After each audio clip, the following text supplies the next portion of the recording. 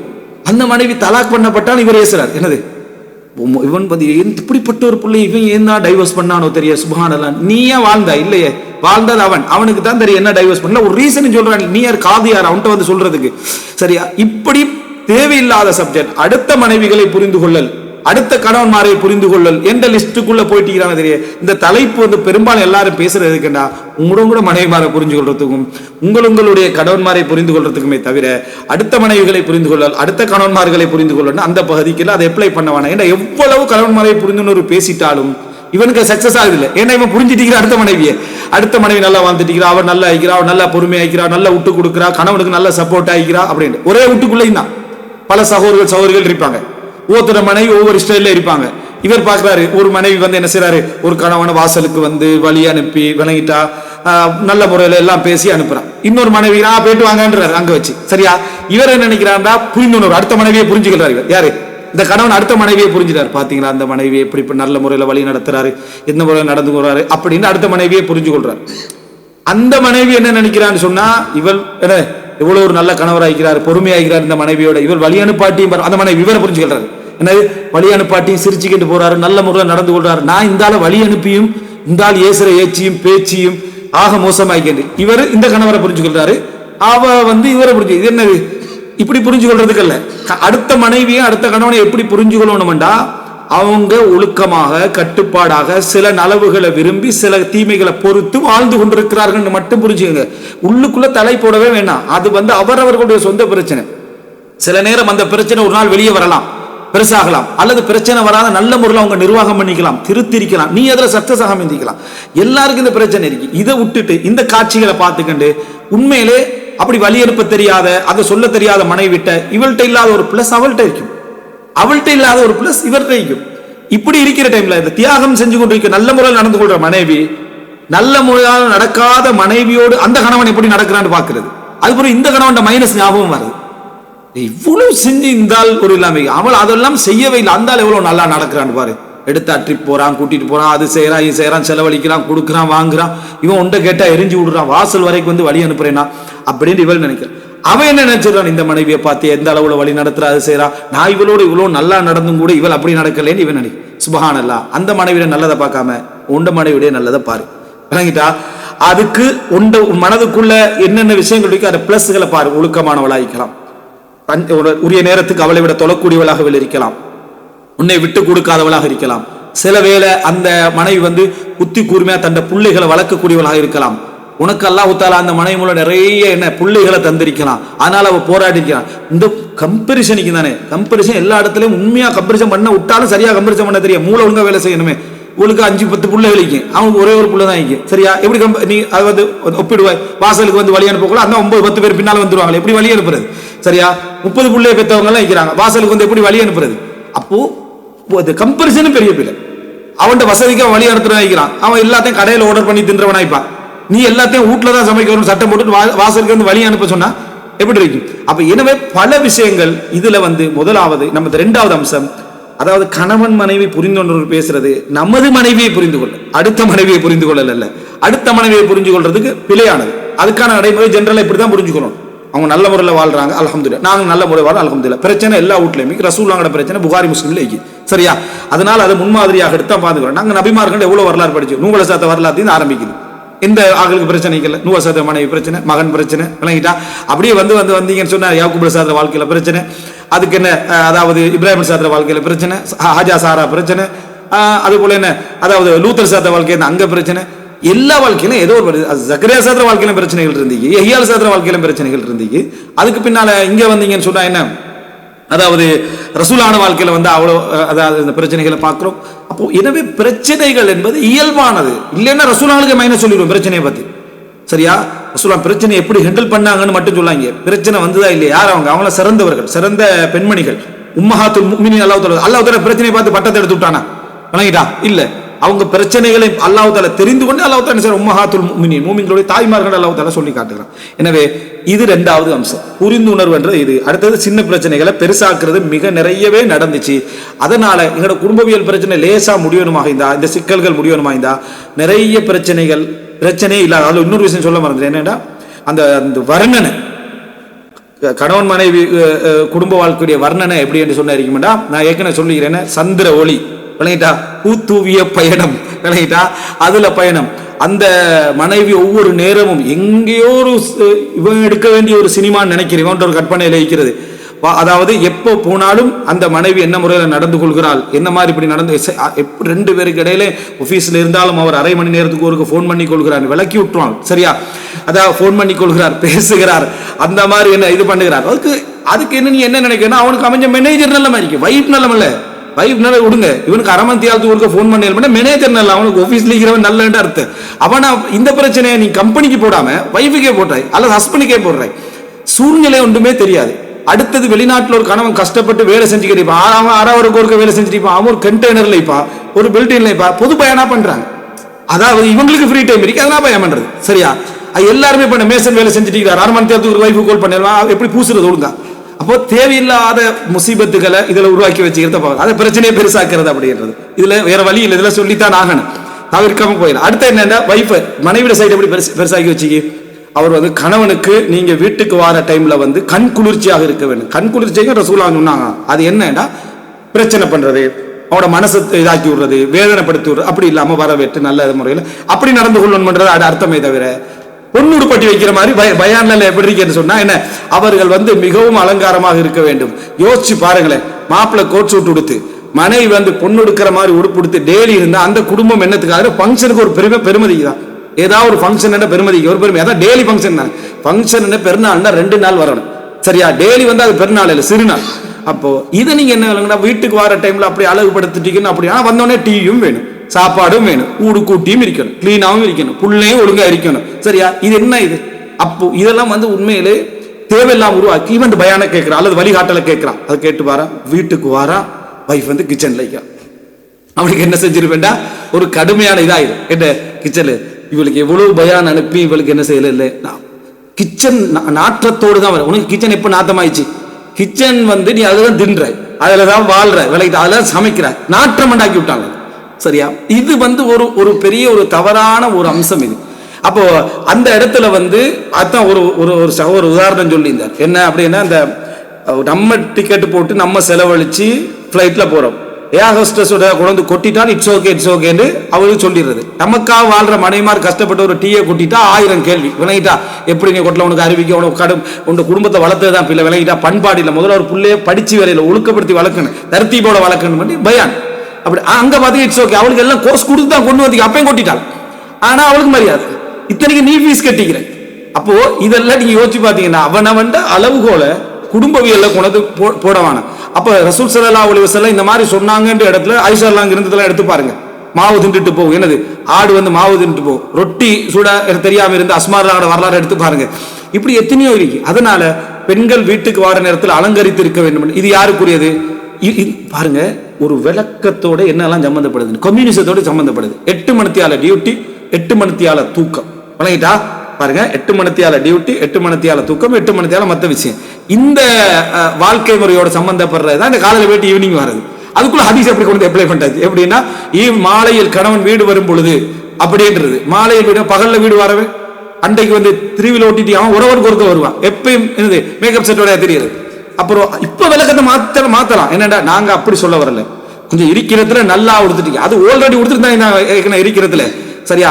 நீ நல்ல உடுப்பை வாங்கி கொடுத்திருந்து வீட்டுல ஆக தரமற்ற உடுப்புன்னு நீ ஒரு உடுப்பை வச்சிருந்தாலும் சரி, அது நல்ல உடுப்பு தானே, அது எப்படி கெட்ட உடுப்பா மாறிச்சு உனக்கு சரியா. எனவே மனைவி என்ன சொல்லலாம்டா, நாற்றமா இருக்கக்கூடாது, அசிங்கமா இருக்கக்கூடாது, அலங்கோலமா இருக்கக்கூடாது, இது நியாயம் வணங்கிட்டா. அதுக்கு நம்ம ஹதீஸ்ல பாக்குறோம். சல்மான் ஃபாரிஸ் எல்லாம் கேட்கிறாங்க, என்ன நீங்க என்ன ஒரு என்னது, அதாவது ஒரு புஸ்லான்னு சொல்லுவாங்க, ஒரு நோமலான ஆடைகளோட கணவனை ஒரு எடுக்கக்கூடிய ஒரு ஆடைகளோட நீங்க இல்லை, என்ன காரணம்னா அவருக்கு என்ன தேவையில்லை அப்படின்னு அவங்க சொல்றாங்க. அப்போ இந்த லெவலுக்கு இல்லாம ஒரு நல்ல முறையில ஒரு கணவன் வாராரு, அவர் வந்து அடிக்கடி வரவர் இல்லாம ஒரு மாசத்துக்கு பின்னால வராரு, டெய்லி அது காலையில போயிட்டு அன்றைக்கு தான் வருவாருண்டா அவரை சிறப்பான முறையில் என்ன செய்யறது, அவரை கொஞ்சம் என்னது அதாவது வாங்க அப்படின்னு சொல்லி பிரச்சனைகளை வரவழைக்காம வரவேற்கிறது என்றது அது இல்லாட்டி புரிந்துணர்வு இல்லைன்னு அர்த்தம் இல்ல, புரிந்துணர்வோட ஒரு சப்ஜெக்ட்னு சொல்லலாம். அது இல்லாட்டி புரிந்துணர்வு இருக்குதான், அதை எப்படி நான் சொல்றேன் சரியா. அது ஒரு இது ஒன்று இல்லை என்னன்னு புரிந்துணர்வு இல்லாத வாழ்க்கை அப்படின்னு இவர் என்ன செய்யறது நினைச்சிடுறது, இது ஒரு பகுதி. எனவே இந்த இதுல அதாவது ரெண்டு விஷயம் என்னன்னா, ஒன்று பிரச்சனைகளை பெரிதாக்குவதற்கு காரணமாக இருந்தது எது, இந்த பூத்துவிய சிந்தனை சரியா. இந்த சிந்தனையிலிருந்து முதலாவது விடுதலை திருமண பிரச்சனை இயல்பான பிரச்சனை, இயல்பு ஏத்துக்கிட்டு பாருங்க.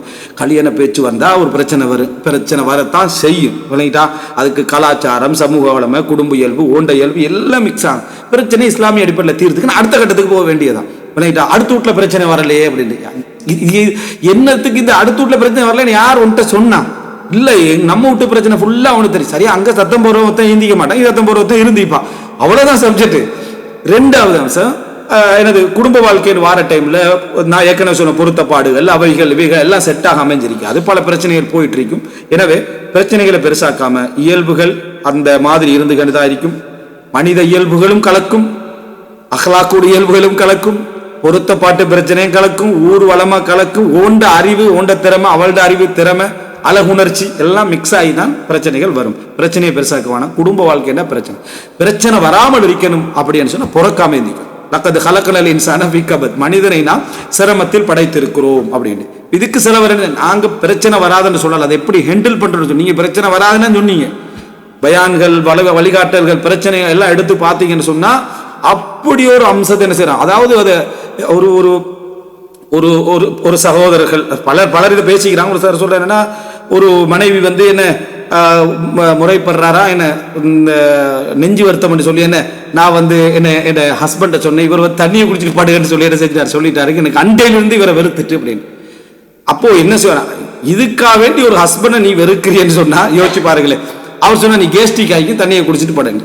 அப்போ இப்படியா நாங்கள் ஒரு புரிந்துணர்வோட நடக்கணும் மனைவியோட அப்படின்னு சொல்லி எங்களுக்கு தெரியுமா சரியா. எத்தனை முறை உங்க கேஸ்டிக் சொல்லிப்பாங்கன்னு உங்களுக்கு தெரியுமா தெரியாது. அந்த மனுஷன் எத்தனை முறை மருந்து கூட்டி பாப்பாருன்னு உங்களுக்கு தெரியுமா தெரியும். ஏழாம பொறுக்கலாம கடைசியா சொல்லியிருந்தா இதுதான் 10 வருஷமா வந்துட்டு இது கேஸ்டிக் தான் அவனை நம்பு அப்படின்னு சொல்லிட்டு அவர் நினைச்சிருப்பாரு, படுத்திருப்பாரு. இது ஒரு பெரிய இஷ்யூ ஆக்கி அந்த மனைவி சொல்றான்னு அந்த மனைவி நம்ம அட்வைஸ் பண்ணணும் விளங்கிட்டா. இல்ல இது வந்து நான் இந்த உயிர் போற தருணத்துல எப்படி நடந்துங்க, வாழாதீங்க, டைவோர்ஸ் பண்ணுங்க விளங்கிட்டா. அது இப்போ உங்களுக்கே விளங்குதா இல்லையா. இந்த மனுஷன் ஹார்ட் அட்டாக் டைம்ல கருணை காட்டாதவர்னா திருப்பி என்ன நம்பிக்கையில வாழ்றீங்க நீங்க விளங்கிட்டா. அப்போ முதலாவது பெண்கள்கிட்ட சில இயல்புகள் இருக்குது. அவங்க சொல்ல வந்து இருந்தால் கொல்ல வரான்னு சொல்ல வரல, அது இன்னொரு சப்ஜெக்ட் இருக்குது. பெண்கள் சொல்ற வசனத்துக்கும் அவங்களோட எண்ணங்களுக்கும் சம்பந்தம் இருக்காது. அவங்க வசனம் பெருசா இருக்கும், அவங்க எதிர்பார்த்தது வேறொன்றா இருக்கும். அதை அவர் ஏற்கனவே கொடுத்துதான் இருப்பாரு. எனவே 2 பேரும் இதுல பிழை இல்லை. நீங்க இந்த இடத்துல இஸ்லாத்துல என்ன சொல்லணுமோ அதை சொல்லிருக்கணுமே தவிர அது ஒரு பெரிய பிரச்சனையா காட்டினதோட கேஸ்டிக் சொன்ன பாட்டி எல்லாருக்கும் இந்த முசீபத்தா பேத்துரு பண்ணிட்டா பாத்தீங்களா அப்படி நீங்களா அதுதானே இந்த மாதிரி தான் நீந்திக்கிறீங்க. அவளை கல்யாணம் முடிச்சு அங்கதான் வாழ்ந்துட்டு அந்த மனுஷன். இவங்க வந்து வாப்பா விட்டு வந்திக்கிறாங்க, உமா விட்டு வந்திக்கிறாங்க, தங்கச்சி விட்டு வந்திக்கிறாங்கன்னு பிரச்சனையை பெருசாக்குறது. எது தங்கையை விட்டு, தன் சகோதரர்களை விட்டு, தந்தையை விட்டு, குடும்பத்தை விட்டு வந்து அவர் மட்டும் சேர்த்துக்கிட்ட வந்தாரு. அவர் விட்டுட்டு தான் வந்திக்கிறாரு. இருந்தாலும் அவர் ஆம்பளை தான். நீங்க தான் 2 பேரும் சமம் பண்ணீங்க சரி, அது நாங்க சொல்லலேன்றது. ஆனா இப்ப பேச்சை பார்த்தா அப்படித்தானே இருக்குது. அப்போ எனவே இதுல என்ன புரிஞ்சுக்கணும்னு சொன்னா 2 பேரை விட்டு தான் குடும்ப வாழ்க்கைக்குள்ள வாராங்கன்னு ஏற்கனவே விளங்கப்படுத்திட்டோம். மகன் போக்குலே ஒரு தாய் வந்து அழுகிறா, மகள் போக்குலே அழுகிறா. எனவே 2 பேரும் இன்னும் சொல்ல போனா அதாவது மகன் தாய்க்கு செலவழிச்சுட்டு இருக்கிற கடமைகள் எழுதிப்பான், மகள் எப்பயும் தாயோட உணர்வுல சார்ந்து இருக்கக்கூடிய வாய்ப்புகள் அதிகமா உங்களுக்கு. இதுல யாரு விட்டு அவங்களும் ஒரு பகுதியை விடுறாங்க, இவங்களும் ஒரு பகுதியை விடுறாங்க. யாரும் தியாகிகள் இல்லை. சில கணவனுக்கு சில மனைவிகள் தியாகம் செஞ்சுக்கிறாங்க, சில கணவன் சில மனைவிக்கு தியாகம் செஞ்சுக்கிறாங்க. நாங்க 5 தரமிடத்துல பேசிக்கிறோம். எனவே இந்த பகுதி நம்ம புரிஞ்சுட்டோம் சொன்னா புரிந்துணர்வே முதல்ல கொஞ்சம் புரிஞ்சுக்கணும். சின்ன விஷயங்களை பெருசாக்குறத விட்டுறணும். பிரச்சனை குடும்ப வாழ்க்கையுடைய இயல்பானது, பெருசாக்குறதுக்கான காரணங்கள் 4-5 சொல்லிட்டு. 2வது கணவன் மனைவியை புரிந்து கொள்ளல்ன்றது அடுத்த மனைவியை புரிந்து கொள்ளல், அடுத்த கணவனை புரிந்து கொள்ளல. நம்ம கணவன் மனைவியை புரிந்து கொள்ளல் அடுத்ததோட கம்பேர் எல்லாம் பண்ண வேண்டாம். அது நீங்க எந்த வகையில நீங்க ஒரு மைனஸா இருந்தாலும் இன்னொரு வகையில நீங்க அவங்கள விட பிளஸா தான் என்ன செய்வீங்க இருப்பீங்க. அது யாராக இருந்தாலும் சரி. இது ஒரு 2வது அம்சம். அடுத்தது என்ன அப்படின்னு சொன்னால் அதாவது புரிந்துணர்வு என்கின்ற பகுதியை பொறுத்த வரைக்கும் உச்சகட்ட பிரச்சனைகள் ஒரு கணவன் மனைவிட குடும்பத்தில் இருக்கு. கட்டுமையான பிரச்சனை புரிந்துணர்வு இல்லைன்னு முடிவுக்கு வந்துடுவாங்க. எவ்வளவு பிரச்சனை வந்தாலும் சரி சரியா. உங்களுக்கு புரிந்துணர்வு இல்லை அதுதான் பிரச்சனை. புரிந்துணர்வு போதான்னு சொல்லுவோம் சரியா. சில விஷயங்களை புரிந்துணர்வு இல்லைன்னு சொல்லுங்க. ஆனா உச்சகட்ட சண்டை நடந்து உச்சகட்டமான பிரச்சனை நடந்து ஏசி திட்டிக் கொள்ளக்கூடியவர்களா இருந்தாலும் அங்கேயும் புரிந்துணர்வு இருக்குது, அங்கேயும் புரிந்துணர்வு இருக்குது. அதனால அந்த லைஃப் தொடருது. சரியா? இன்னும் சொல்ல போனா விவாகரத்து நடக்கிறது நல்ல புரிந்துணர்வு தான் விவாகரத்து நடக்கும். நம்ம ரெண்டு பேருக்கு இனி செட் ஆகாது, சரியா, நம்ம வேற வாழ்க்கையை பார்ப்போம், நீங்க வேற வாழ்க்கையை பார்ப்போம் அப்படி என்று தலாக்களை அல்லாஹ் தஆலா குர்ஆன்ல பிடிச்சா தஸ்ரீஹம் பி இஹ்சான், அதாவது நல்ல ஒரு உபகாரத்தோடு அவர்களை டைவோர்ஸ் பண்ணி விடுங்கள். தஸ்ரீஹம் பி இஹ்சான் அப்படின்னா இஹ்சானோடு இந்த விவாகரத்தை இஹ்சான் இல்லைன்னு சொல்ற இடத்துல அல்லாஹ் தஸ்ரீஹம் பி இஹ்சான் என்றார். இஹ்சானோடு அவர்களை விட்டு விடுங்கள் அப்படி என்றார், விவாகரத்து செய்யுங்க என்றார். அல்லாஹ் தஆலா சொன்னா யா அய்யுஹன் நபி இதா தல்லக்துமுன் நிஸா ஃபதல்லிகுஹுன்ன லிஇத்தத்திஹின் வஹ்சுல் இத்தா. விளங்கிட்டா? நபியே நீங்கள் தலாக் பண்ணினால், அப்ப தலாக் மோசமா இருந்தா நபியே அல்லாஹ் தஆலா அந்த தலாக் ரசூலுங்களோட என்ன செய்ய மாட்டான், இணைக்க மாட்டான். எனவே புரிந்துணர்வு என்பது உச்சகட்டமாக எந்த சண்டையும் வராமல் இருந்தால்தான் புரிந்துணர்வு என்றதும் பிழை. அதுபோல பிரச்சனை உச்சகட்டமாக இருந்தாலும் புரிந்துணர்வு இல்லை என்றதும் பிழை. போதா அல்லது குறிப்பிட்ட விஷயத்துல புரிந்துணர்வு இல்லை இப்படித்தான் சொல்லணுமே தவிர அவங்க ரெண்டு பேருக்குள்ள சரியான ஒரு அண்டர்ஸ்டாண்டிங்கே இல்லைன்ற வசனம் இயல்பான பேச்சுக்கு ஓகே. ஆனா ஒரு விளக்கத்துல என்ன இருக்கும்னா அதுக்காக அவங்க ரெண்டு பேருக்கும் பொருத்தமையிலே அர்த்தம் இல்லை. என்ன நீங்க நிறைய விஷயத்துல சிக்கல்ல மாட்டுவீங்க, அப்படி இல்லையா? திடீர்னு சண்டை ஒட்டஞ்சு எதறீங்க, அடுத்த நாள் பார்த்தீங்கன்னா அந்த வீட்டுல சாப்பாடு எல்லாருக்கும் எல்லாரும் சாப்பிட்டு ஹஸ்பண்ட் ஒய்ஃப் காணிக்கிறேன் ஏ புள்ள அதை எடுத்துட்டு வாண்டாரு இதை எடுத்துட்டு வாண்டாரு சமைக்கிற. நேற்று தானே இந்த வீட்டுல இவ்வளவு சண்டை ஆயிருந்துச்சு, எல்லாரையும் சேர்த்து சாப்பாடு கொடுத்திக்கிறாங்கன்றால உள்ள அவ்வளோ அழகான ஃபங்க்ஷன் ஆகி ஹஸ்பண்ட் ஒய்ஃப் ரெண்டு பேரும் என்ன முன்னுக்கால சேர போட்டு உட்காந்து ரெண்டு பேரும் பேசிட்டு சிரிச்சிட்டிக்கிறான். அப்ப நேற்று புரிந்துணர்வு இன்னைக்கு எப்படி வந்துச்சு? யாரா பயம் பண்ணாங்களா, விளக்கப்படுத்தினாங்களா? அப்படியெல்லாம் இல்லை. புரிந்துணர்வு என்றது அப்பப்போ போகும், அப்பப்போ வரும். விளங்கிட்டா டே இருந்துட்டு இருக்க வேண்டிய அவசியம் இல்லை. சில நேரத்தில் போயிடும் புரிந்துணர்வு, ஏன்னா அந்த சிச்சுவேஷன் அப்படியே இருக்கு. சில நேரத்தில் ரிட்டர்ன் வந்துடும். இப்போ ஆயிஷா இல்லை அவங்களுக்கு ரசூல் அவங்களோட புரிந்துணர்வு இருக்கு இல்லையா, அந்த தட்டை அடிச்சு விட்டாங்க. சரியா? புரிந்துணர்வு இல்லாத மனைவி அப்படி என்று இல்லை, அந்த நேரத்தில் பிரச்சனை தட்டிட்டாங்க அவ்வளவுதான். ரசூல் இடத்துல புரிஞ்சுக்கினாங்க. சில நேரத்தில் என்ன கோவப்பட்டிருப்பாங்க. எல்லாம் என்ன செய்யும், புரிந்துணர்வு வரும், புரிந்துணர்வு போகும். இல்லைன்ற இடத்த முடிவெடுக்க கூடாது. பூரணம் இல்லாமல் இருக்கலாம், அதுக்கு பல காரணங்கள் என்ன செய்ய இருக்கலாம். எனவே நீ உச்சகட்ட பிரச்சனைகள்ல குடும்பத்தை கண்டாலும் சரி, அந்நியர்களை கண்டாலும் சரி, விளங்கிட்டா குரங்கியல் கருத்தில் உள்ளவங்களை கண்டாலும் சரி, பிரச்சனை இல்லைன்னு என்ன செய்ய வேண்டாம், நீங்க நினைக்க வேண்டாம். எல்லாரோட வாழ்க்கையிலும் பிரச்சனைகள் இருக்கும். புரிந்துணர்வு இல்லைன்னு நினைக்க வேண்டாம். அந்த புரிந்துணர்வு சிலவங்களுக்கு அல்லாஹ் தஆலா நிறைய கொடுத்து வச்சிருப்பா அல்ஹம்துலில்லாஹ். சில நபர்களுக்கு என்ன செய்யும், இருக்கும், இல்லாம போகும். சில விஷயத்துல இருக்கும், இல்லாம போகும்.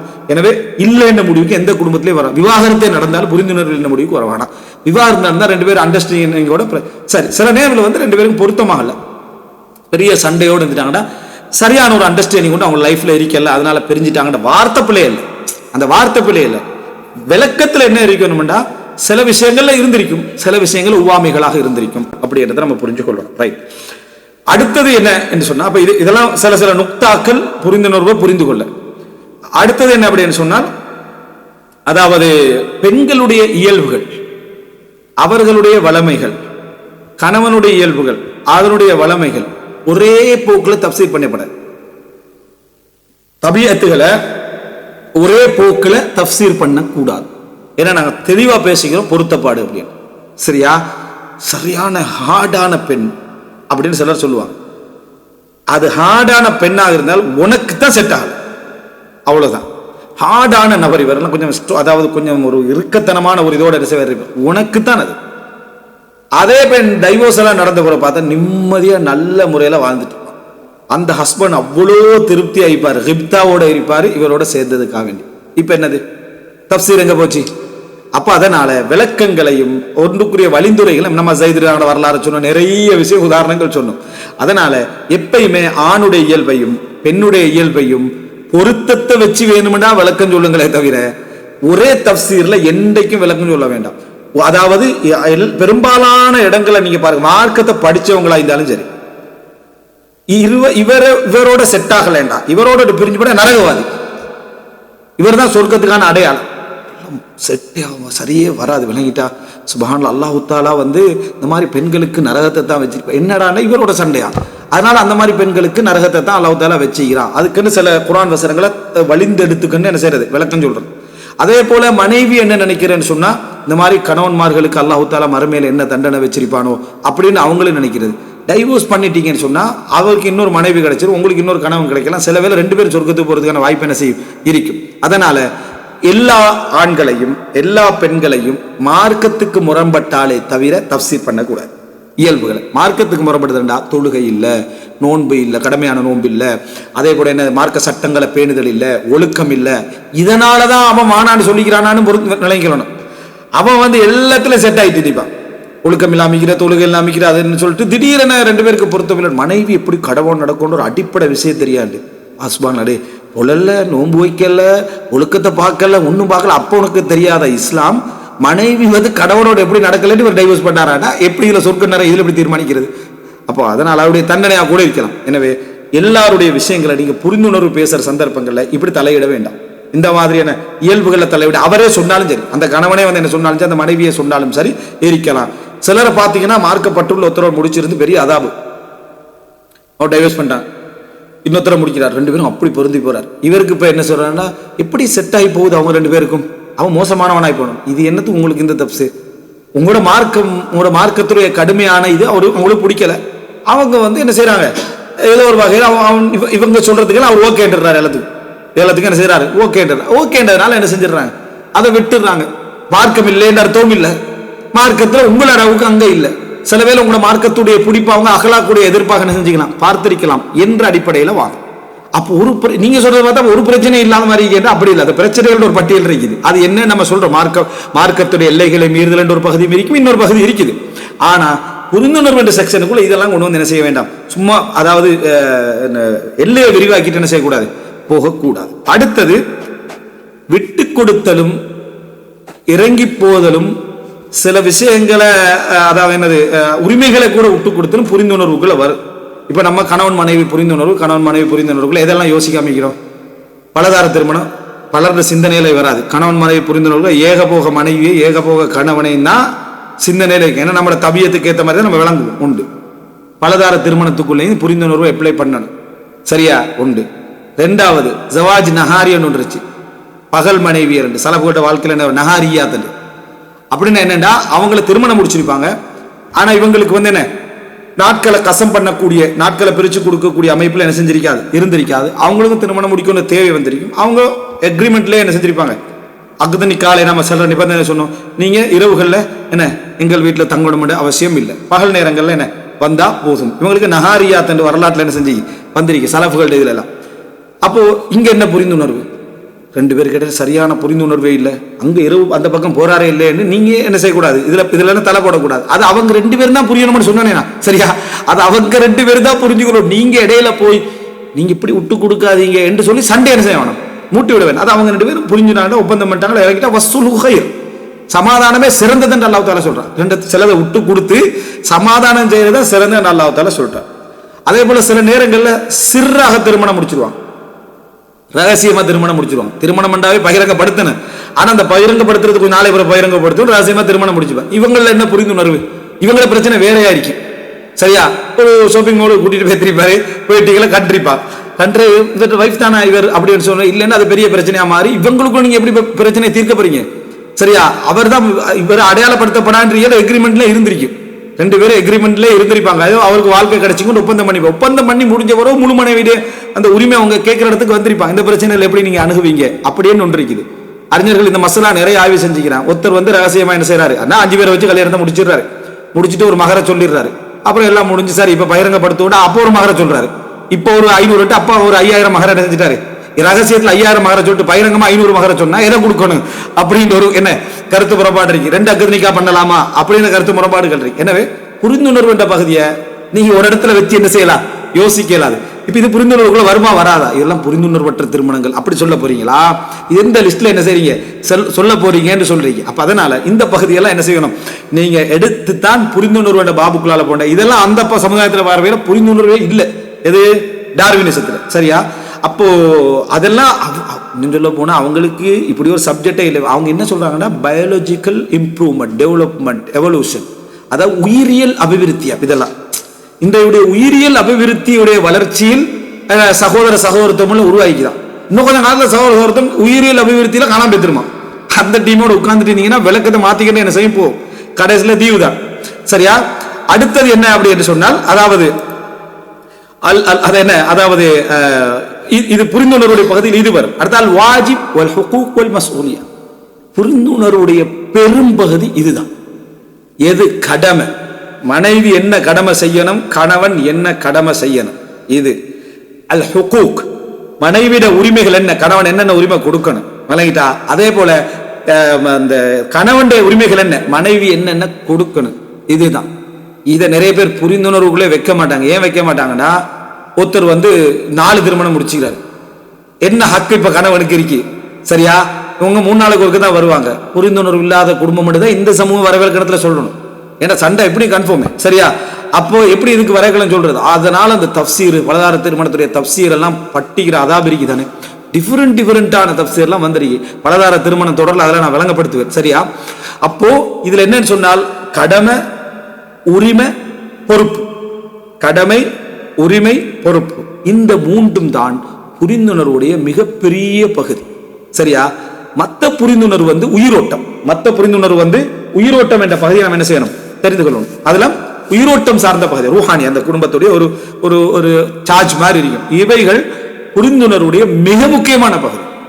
புரிந்துணர்வு இருந்தால்தான் இந்த இதெல்லாம் அவன் விரும்பி செய்வான், எனது உணர்வோட செய்வான். புரிந்துணர்வு இல்லாட்டியும் அல்லாவுக்கு பயந்து, இதுக்கு பயந்து சேர டைம்ல புரிந்துணர்வு பெரிய பகுதி என்ன செஞ்சிடாது, கவர் பண்ணிடும். இது நம்ம தெரிஞ்சு கொள்ள வேண்டியது. அடுத்தது என்ன அப்படின்னு சொன்னால், இந்த புரிந்துணர்வு தேவையே இல்லாத ஒரு உடமைக்கு, கணவன் மனைவிக்கு மட்டும். விளக்கமே சொல்ல வேண்டிய அவசியம் இல்லை. அதாவது மற்ற புரிந்துணர்வு தானா வந்துடும். அல் ஹுப்புல் ஃபித்ரி, 2 பேருக்கு இடையில வரக்கூடிய மஹப்பத், நேசம். திருமணத்துக்கு பின்னால் காதல் அப்படின்னு ஒன்றைக்கு தானே நம்ம ஏற்கனவே சொன்ன, காதலிச்சா திருமணத்துக்கு பின்னால காதல் இல்லாம. ஆனா சில அறிஞர்களும் திருமணத்துக்கு பின்னால காதல்னு ஒன்று சொல்றாங்க. அதை நான் சொல்லிக்கிறாரு. அது என்னன்னா, சில நேரத்துல விதிவிலக்கா சில மனைவிமார் மீது சில கணவன்மார் பைத்தியமாயிருவான், வணங்கிட்டா மஜ்னூன், சரியா? லைலா மஜ்னூன். அது உண்மையிலே, அதாவது பல இடத்துல நோயாகவும் அமையும், பல இடத்துல பறக்கத்தான் அமையும். கடுமையான நேசமாயிரும். வைஃப் விட்டு கொடுக்கலாம் இருக்கும். எந்த அளவு விட்டு கொடுக்கலாம் இருக்குமெண்டா, அதாவது அந்த அவங்களோட இதில் எப்படி இருக்குமெண்டா, அவ தவறு செஞ்சிருப்பான், ஒழுக்க கேட்டுக்கு போய்த்திருப்பான். ஆனா பின்னால என்ன செஞ்சிருப்பான், எனக்கு விட இயலாது, எனக்கு மறக்க இயலாது, வணங்கிட்டா? அப்போ அந்த மாதிரியான சில சப்ஜெக்டுகள் சலஃபுகளுடைய வாழ்க்கையில் இருந்த சில உதாரணங்கள் நான் சொல்லுவேன், சரியா?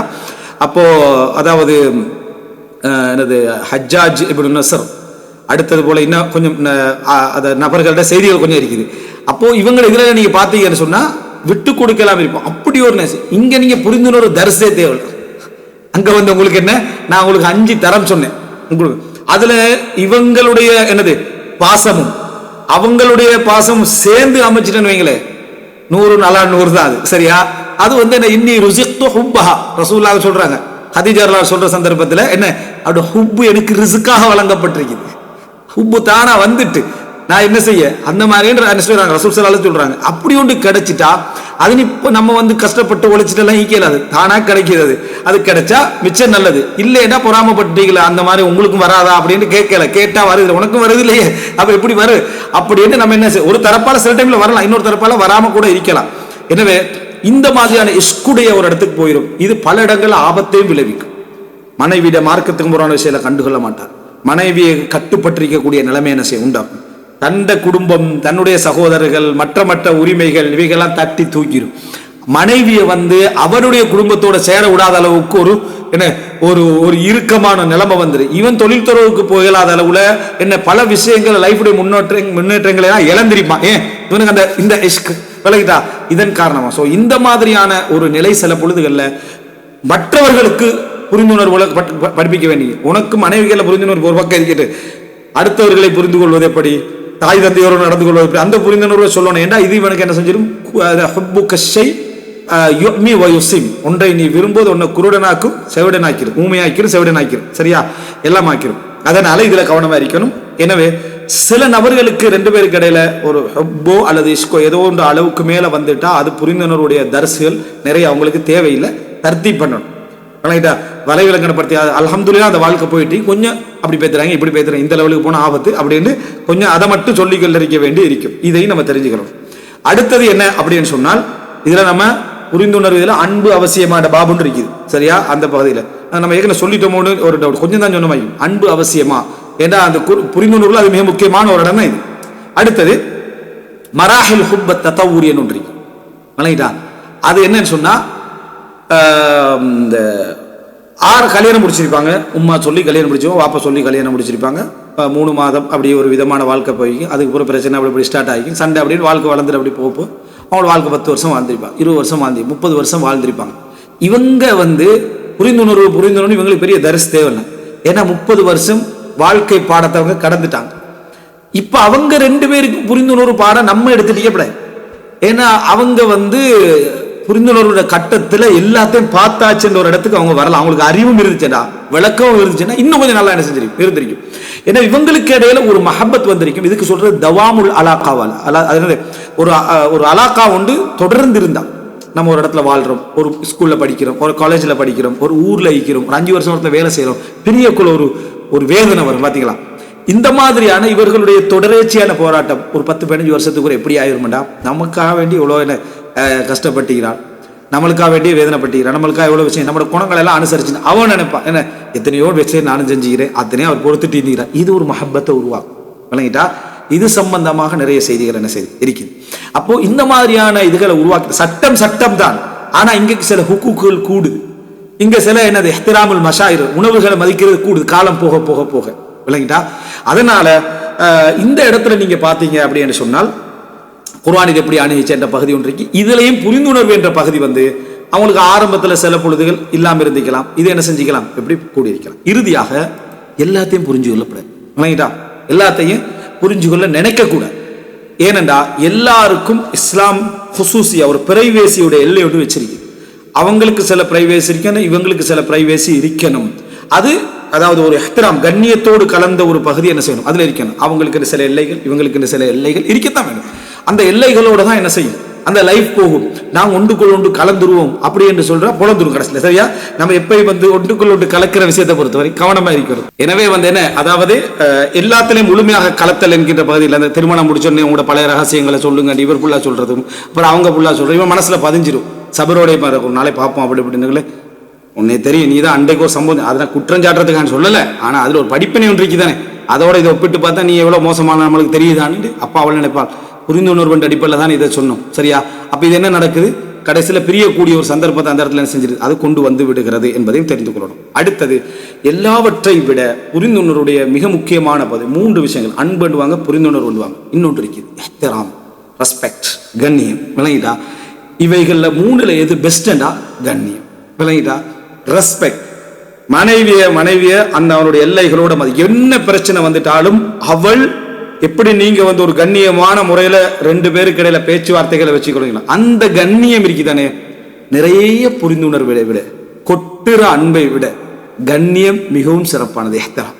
நீங்க என்ன வைஃப் உங்களோட என்ன பிரச்சனை படுத்திட்டாலும் அவங்களோட பேச்சுல கண்ணியம் வைக்கிறதும், நீங்க வைஃபோட என்ன பிரச்சனை படுத்தினாலும் வைஃப் பேசுறதுல உங்களுக்கு ஒரு கண்ணியம் வைக்கிறதும் இல்லை. என்ன இருந்தாலும் வைஃப் கோவப்பட்டா நம்ம இப்படி பேசுற நம்ம சரளையை பேசக்கூடாது என்று அவங்கள ஒரு நபராக மதித்து ஒரு ஒரு பெருமதியை மதிச்சு அவங்களோட பின்னணியை மதிச்சு அவங்களுடைய ஆளுமையை மதிச்சு அவங்களுடைய இருப்பை மதிச்சு பேசுற அந்த பகுதி இந்த 3லும் மிகச்சிறப்பானது.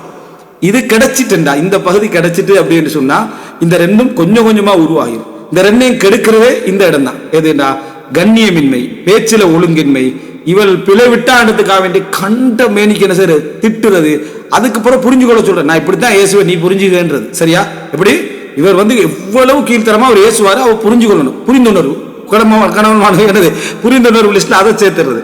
மனைவி என்ன மாதிரியும் என்ன செஞ்சிட கணவனை ஒரு விதமா நடத்திடுற, ஆனா நீ என்னைய புரிஞ்சுக்கங்கன்றது ஓகே தான். இருந்தாலும் கண்ணியம், இந்த கண்ணியத்தை பகுதியில் எது வருமெண்டா உள்ளதை உள்ளபடி ஏத்துக்கள். மனைவிட்ட மார்க்கத்துக்கு முரணான விஷயம் இல்லை, அதை அட்வைஸ் பண்றீங்க இருந்தா அட்வைஸ் பண்ண, அதல்லாம அவள் உங்களுக்கு ஒரு கிடைச்சிக்கிறான், அதுல இதை மாத்து, இதை குறைச்சிக்க, இதை கூட்டிக்க அப்படி சொல்லாம அப்படியே நான் ஏத்துக்கிறேன் அப்படி என்று சொல்றதுக்கு உங்களோட அகலாக்க நீங்க விரிவாக்கி கொள்றது அல்லது அவங்க உங்களை அப்படி ஏத்துக்கிறது விரிவாக்கி கொள்றதுதான் இஹ்திராம். கண்ணியம். அந்த எல்லைகளை பேணிகள். இந்த மாதிரி வார்த்தை எவ்வளவு கோவம் தான் சொல்லக்கூடாது, இந்த மாதிரியான பேச்சுக்கள் பேசக்கூடாது, இந்த மாதிரியான முறை நடந்து கொள்ளக்கூடாது. இஹ்திராமுடைய எல்லை. எனவே இந்த பகுதி அன்பு, புரிந்துணர்வு, கண்ணியம் அப்படியே ஏற்றுக்கொள்ளக்கூடிய அந்த கண்ணியம் என்ற இந்த பகுதி புரிந்துணர்வுடைய மிக முக்கியமான பகுதிகளில் உண்டு. ஸோ இந்த நுக்தாக்களுடைய அடிப்படையில் புரிந்துணர்வை நாங்கள் ஓரளவுக்கு புரிந்துட்டோம் என்று சொன்னால் இன்ஷா அல்லாஹ் அடுத்த பகுதியாக குர்ஆன் ஹதீஸ் இந்த நான் இப்போ சொன்ன விஷயங்கள் எல்லாம் நான் இப்போ குர்ஆன்லேருந்து ஹதீஸ்லேருந்து சஹாபாக்களுடைய செய்திகள்லேருந்து அப்படியே நம்ம என்ன செய்வோம் அதில் கொண்டு வருவோம்.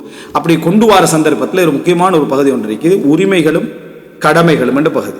இந்த உரிமைகளும் கடமைகளும் என்ற பகுதி கட்டாயம் வந்து என்ன செய்யணும், பேசப்படணும். ஆனால் நான் அதை இதுக்குள்ளே பேச மாட்டேன், ஓரளவு பேசுவேன், விரிவான பகுதியை தாண்டி பேசுவேன். சரியா? ஓரளவு பேசுவேன்னு சொன்னால் மனைவி செய்ய வேண்டிய கடமைகள்ன்றத ஒரு ஹெட்லைன் மாதிரி அதுக்குள்ள முக்கியமான விஷயங்கள் வர மாதிரி பேசுவேன். அடுத்த பகுதிகளை வந்து சிலது இருந்துச்சுன்னா இன்னும் கூடுதலாக பேச வேண்டியிருந்துச்சுன்னா அதை வந்து நம்ம அதாவது குறிப்பிட்ட பக்கம் தாண்டின பிறகு பேசுவேன். அதுபோல் வந்து இந்த புரிந்துணர்வை பாதிக்கக்கூடிய எல்லா விஷயங்களையும் பேசுறதுல இன்ஷா அல்லாஹ் ஒரு 4வது 5வது கட்டத்தில் நான் சொன்ன திருமண முறைகள் பலதார திருமணங்கள் இந்த விஷயங்களும் இன்ஷா அல்லாஹ் அதில் பார்த்துருவோம். ஹாதா மா இந்தி வல் இல்மு இந்தல்லாஹு அகூலு கௌலி ஹாதா வ அஸ்தக்ஃபிருல்லாஹ லி வ லக்கும்.